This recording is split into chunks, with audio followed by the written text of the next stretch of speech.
Okay, hello, my name is Andrew Saunders, and I'm with the Lincoln Highway Association. I've been with them for about the last 3 years. I'm freshly back from Hawaii last week, so that's the reason for the colorful shirt. I'll try to embarrass myself today.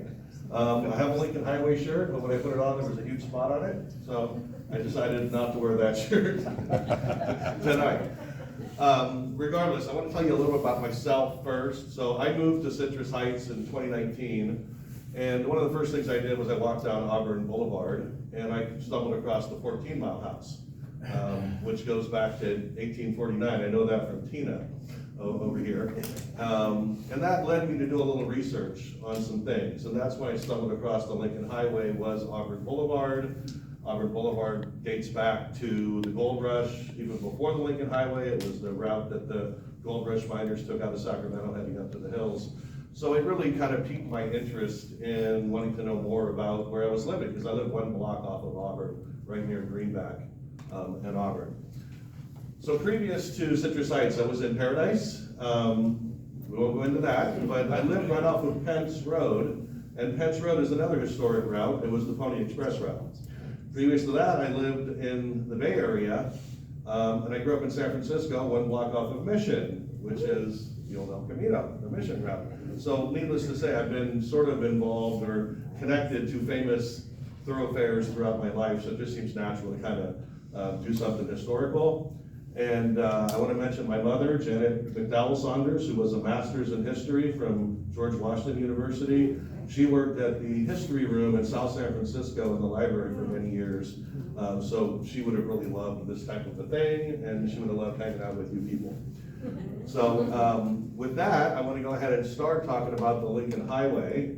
We're going to go into the history of the Lincoln Highway, but we're going to focus on California and specifically Orangevale, Citrus Heights, and the Sacramento area leading to San Francisco. And I'll just throw this out there. I grew up playing golf at Lincoln Park in San Francisco from the age of 21 until I moved to the East Bay. Never knew that it was connected to the Lincoln Highway and that the terminus was at the Legion of Honor. So it was kind of interesting to me to find that out. And we'll go through some of that when we go through the maps here. And I really appreciate you guys making these really nice slides that were on Facebook and other places to help promote the event. So I incorporated them in to what was going on. This one I like especially with the Oldsmobile. So the Lincoln Highway was created in 1913, and it was the first road to run coast to coast. It was established before the federal government was involved in road building. So it was privately funded and along with corporations, long before taxes were stolen to not build roads. We won't get political about this. It was named after President Abraham Lincoln. So we're going to go into why and how this came about. And one of the reasons is that the International Exposition was going to be held in San Francisco in 1915. So they wanted people to have a route to get to San Francisco, and there was a hodgepodge of different roads through major cities that didn't really lead anywhere, and they were maybe old, trails that covered wagons that took, and you had to kind of go through the dirt. So they wanted to actually have a paved road. Took a while to get there, but that was the goal and the vision, was to connect New York to San Francisco so you could drive coast to coast. This is the main page of the Lincoln Highway Association. If you search it, there's an online map that's interactive, has a lot of really good information. If you click on points of interest, it'll have a lot of the different landmarks that still exist along the highway that you can research. And I use it to travel a lot of the old roads and kind of stop and see some of the different landmarks that are still available. And then the history, which I have here. So this is the original route, which sort of mirrors Highway 80 now. Before that it was 40, and before that it was Lincoln Highway. So the person instrumental in getting the Lincoln Highway going was a man named Carl Fisher. And I was kind of amazed to know, because I'm a racing buff. I was a hot rodder, drag raced at Fremont and a lot of different places. I actually have a Mustang, and I go to Sears Point. I still call it Sears Point, Sonoma, and still occasionally go on the track and race. So anyway, he is the founder of the Indianapolis 500 and the Indianapolis Speedway. That was his first endeavor, which he was very successful at. He later was one of the initial developers in Miami Beach, Florida. So once he got those two things going, it was his vision to get the Lincoln Highway moving, to have this connection between New York and San Francisco. he had a lot of problem getting people initially on board because he wanted to privately fund it. And I'll kind of, they mentioned here the 1915 Panama Exposition and that they wanted to have it up and running by then so people could get to San Francisco. That goal didn't work out, but they were able to get it going in pieces up until that point. So two of the major players were a man named Frank Sieberling, who was the president of Goodyear, and this Henry Joy, who was the president of Packard Motor Car.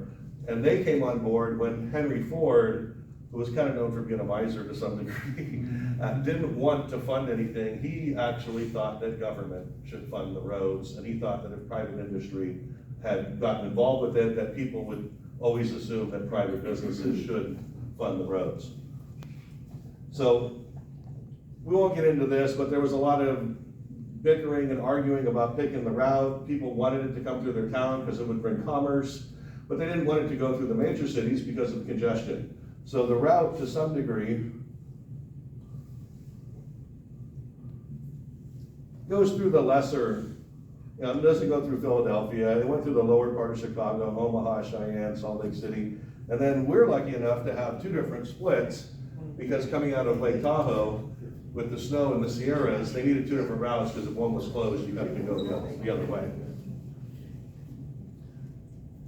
So I'm going to focus on Nevada into California. And what we have here is this is on the website. You can go in there, and if you choose routes, you will see the route. There's another choice called points of interest. If I was to click that, it would have a lot of dots on here where there's different items that you can see. But the blue is the original 1913 route.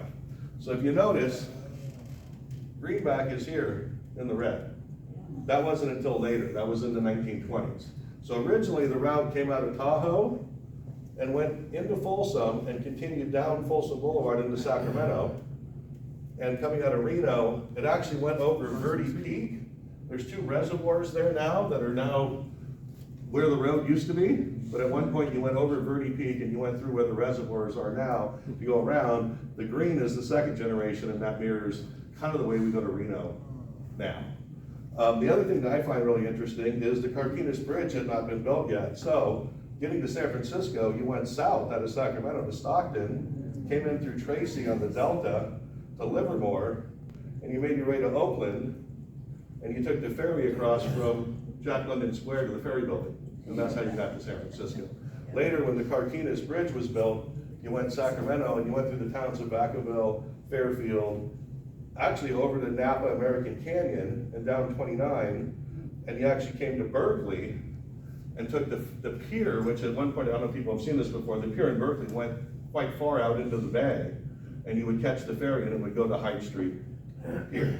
So this shows the second route coming out of Berkeley going to San Francisco, and from there, you were in San Francisco, and the terminus was Lincoln Park out at what's called Land's End on the other side. So this is a picture of the Hyde Street Pier, people queuing up, coming in off the ferry, and cars queuing up to leave San Francisco and go back to the other side. So I found a few maps that show the way things worked back before, and so Folsom is here, Orangevale, Greenback, and I know there might have been a road there, but it wasn't part of the Lincoln Highway yet. So you actually came into Folsom and you stayed on this side of the American River. And I could be incorrect on some things, but I'm just gonna assume it was hard to cross that river at that point because the dam hadn't been built. Maybe there was times, I know there was bridges, but for some reason, maybe they wanted to keep the main traffic off of it. But looking at this map, it almost looks like you had to go around to Sacramento to get back up to the other side. But you guys probably know, there probably was a way to get through. And if anybody wants any of these slides for stuff that you don't have, let me know. I'll be happy to. I've searched them up on the web and other places. So this is an interesting one. It shows a little closer detail with the Lincoln Highway coming into Folsom, going to Sacramento. And then this would be sort of the Sylvan Corners heading up into Roseville. So this is an older picture of traffic in downtown Folsom coming through. This I got off of your Facebook page, and this is traffic, which looks like Greenback in Orangevale. So this shows the new route kind of in detail coming out of Folsom, going over the bridge, and the Orangevale Bridge, where originally you went on Orangevale Avenue, made a left on Main, and then a right on Greenback, or actually, if you notice, had like a curved turn without a 90. The 90's there now. So we'll talk about this later because we have a project we want to work on with getting Lincoln Highway signs into Orangevale. I've already done that in Citrus Heights, and that's part of the next part of the presentation. So I got this from a very nice person who emailed me today off of your site, but this is the Orangevale cut. I believe this is in the 50s, and this is possibly when they extended the other. This is when Greenback got pushed through. Yeah. And that's the Lincoln cut, they call it. Yeah, so the old way was there, and then the new is down below, right? The way what we know now is the way to get through. And so I'll focus on the Orangevale Bridge, because on the Lincoln Highway map, currently it's the only thing identified in Orangevale as a point of historical interest. And we want to change that, and we'll get into that in a few minutes. So currently, if you look at this sign, there is a Lincoln Highway sign on top of this. This was taken sometime before, but this bridge was built in 1915. And if you ever go down below, it's a very beautiful structure with the arch and whatnot. And then it was renovated, not exactly sure when, was it the 80s or 90s? No, it's 2000s. 2000s, okay, yeah. And I'm not a historian, so I'm kind of off with my dates on some things, but was probably very important because they, after certain earthquakes, they probably did some retrofitting to make sure it was going to stand. So this is Greenback in Orangevale. Looks like heading towards Citrus Heights. Heading west, yeah. That's at Beach. And there's another interesting map that shows, and the 14-mile house is here, there's Sylvan Corner. I live actually right here at the corner of Greenback and Auburn.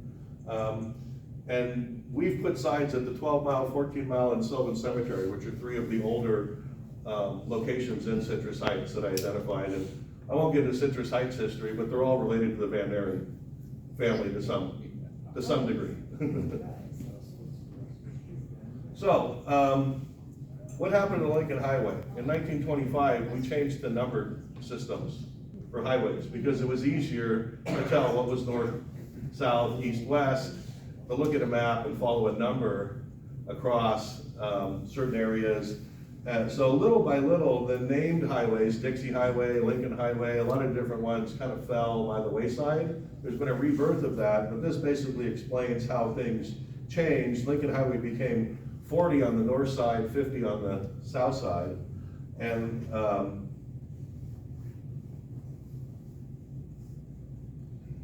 basically, numbers are not as romantic as names to some degree. So interest in the Lincoln Highway considerably dropped. Apparently in the 40s, there was an NBC radio show that aired for 2 seasons that had an audience of 8 million listeners. So people were trying to remember it, but by the late 40s, after the war, it faded. And in 1992, the Lincoln Highway Association was reactivated, dedicated to preserving the highway with the help of the association. The Lincoln Highway will always live on. So that's our goal, and to put signs out, educate people about what's happening, get them to the website. You can join and be a member, and there is an interactive map, and you can put it on your phone, and you can hit the little button, and it has navigation. And instead of using Google Maps, you can actually navigate and try and stay wherever you can on the old Lincoln Highway, which occasionally you have to get off it and take a highway, and then you get back off to the frontage road. But it is rather interesting to travel up to Tahoe or Reno and run the side routes, which run along, and all the historical stuff is sort of along those routes. So this leads me to Citrus Heights, where I did a project here, and Sylvan Corners is the more famous corner of Lincoln Highway in Citrus Heights. This is a picture, so this would be Old Auburn heading that way, Sylvan going that way, and Auburn Boulevard going to the left, heading toward Roseville. So currently, and when I started my project, there was only this marker on the corner of Sylvan Corners. And it's not an accurate Lincoln Highway sign, but it is nice that it's being remembered, and it has Highway 40 on it. I think the city had this done at some point back in the in the past. So I happen to have noticed that the 12 mile, 14 mile, and Sylvan Cemetery were the oldest three things that I could find along that route. So I chose to try to have the Lincoln Highway. The first thing I did was I had those put on the map as points of interest. The next piece was working with the city to get Lincoln Highway signs put up. So this is the sign. These are the same ones that are in Folsom, on the main drag in Folsom. These are now up in Citrus Heights at the 12 mile, 14 mile Sylvan Cemetery. We'll go through that, and these are the ones that I would like to try and put up in Orangevale along Greenback. So this is the city working with a local resident, which was me. I was running for city council at the time, so they didn't want to promote me. It was kind of a conflict of interest, so they couldn't put my name on the thing. I didn't win, by the way. Travesty in itself. But the four locations are Auburn Boulevard, adjacent to Sylvan Cemetery, the 14 mile, 12 mile, and then in the future, there's gonna be an arch going in on Auburn Boulevard at the entrance from Roseville. Later this year, there's gonna be Lincoln Highway signage on that as well. So, this is the Lincoln Highway map with points of interest. 12 mile house, 14 mile house, Sylvan Corners, Sylvan Cemetery. The arch will be up there at the top on the Roseville border, and when that goes in, then that will be updated with the little Lincoln Highway icon. If you're on the map and you click the icon, it will actually tell you about that location. It'll tell you about the 12 mile house, the 14 mile house, and so forth. So if you look here, there's a huge stretch in Orangevale that doesn't have any points of interest, along with the Citrus Heights part of Greenback. So I'm trying to work with the city to get more signs put on the Citrus Heights part of Greenback. And in Orangevale, the only thing is the two little flags over there, which is the Orangevale Bridge. And then the Lincoln Highway sign, I've not seen it, but it says that in somebody's yard over there, there's a Lincoln Highway sign. Are you familiar with this? Can't tell you that. Okay.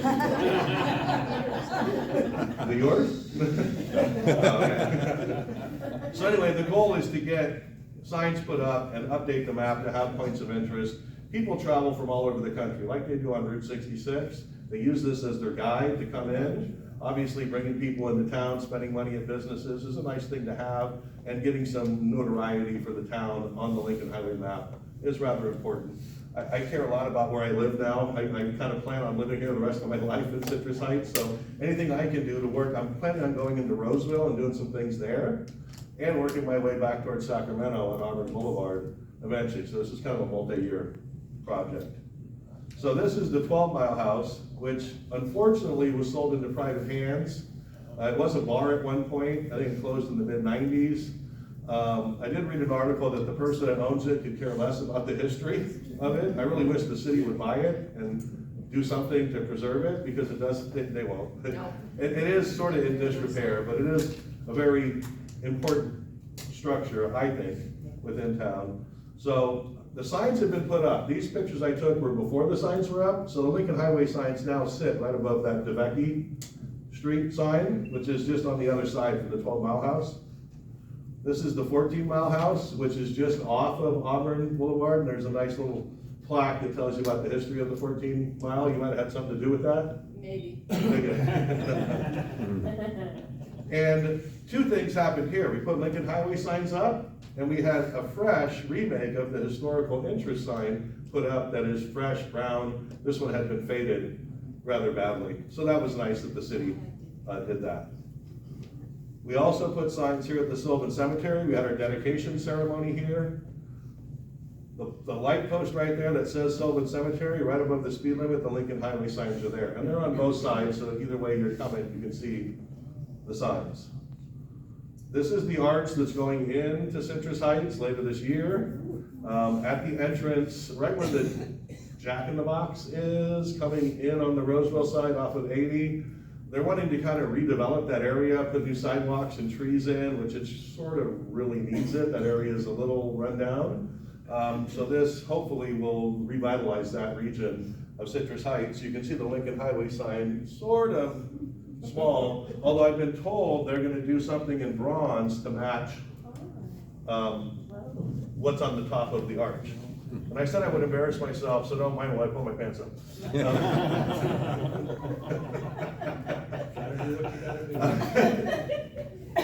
Okay, so these are locations I've identified, and I would certainly want to work with you folks to find out what would you want to identify for signage here in Orangevale. So the William Calder House seemed like it might be an appropriate place to try and have signage since it goes back to that era. Because there was a turn on Orangevale onto Main, and from Main onto Greenback, a lot of the Lincoln Highway signs back in the day would have an arrow. And that was the way that you knew how to stay on the route. So what I would envision would be coming on Greenback and a Lincoln Highway sign that had an arrow saying left on Main. Another one at the intersection of Main and Orangevale with a right arrow saying to go right, and vice versa coming back the other way. We don't currently have that in Citrus Heights because we're on straightaways where bike signs are there, but this might be an important thing that people could then, I'm sure the people that live on Orangevale Avenue probably wouldn't appreciate it because now you might have more traffic, but it would signify the area.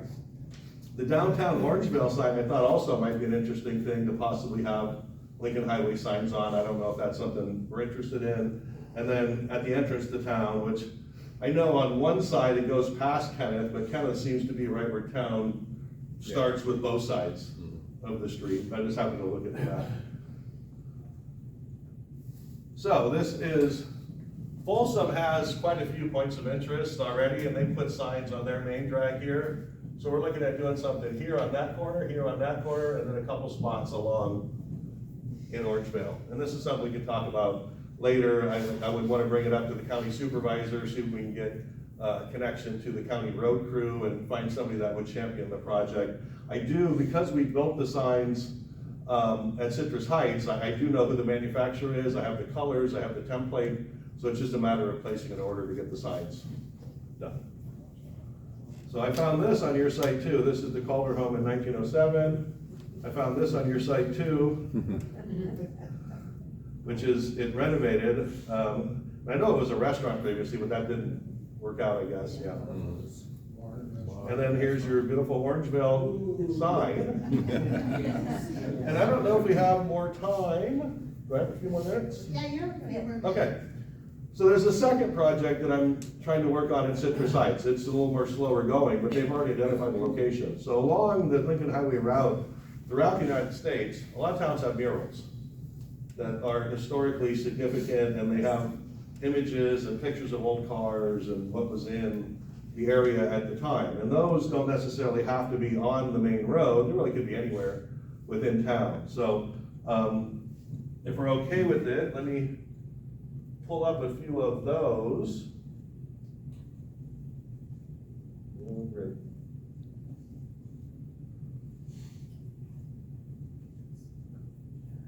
Okay. There's me racing my car. At Thunder Hill in Willows. Okay, so this is in Lincoln, Nebraska, I believe. No, Iowa. Looks like Iowa.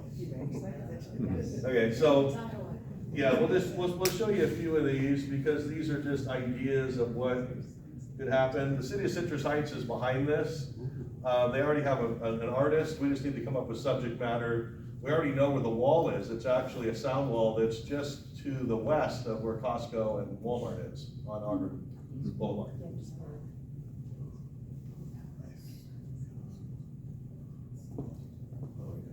There's a lot of these. I just picked the ones that I liked the most. So they sort of celebrate the workers and the old public transportation and whatnot.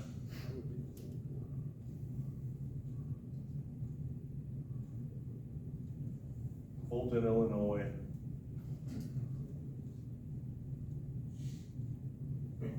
I thought this one's kind of cool with the old car with the dashboard. So if you want to research more on the Lincoln Highway, I would suggest two places. One is the Lincoln Highway Association website, and there's the national portion of that, and there's also a place for the California chapter, which is what I'm in. The president lives over in Carmichael, so we're active in the area here. We just met down in Rancho Cordova last month. We're meeting, next month at Pagan Oaks Golf Course, which the old clubhouse used to be right on the Lincoln Highway before Business 80 was built. So you can go to the Lincoln Highway Association website, research more. They have a newsletter. You don't really have to be a member. You can use the stuff that's on there for that. And then, as everybody knows, Wikipedia is also very useful for information. And there's quite an extensive amount of information on Wikipedia on the Lincoln Highway and stuff also. So that's what I've got. And thank you for putting up with me. All right.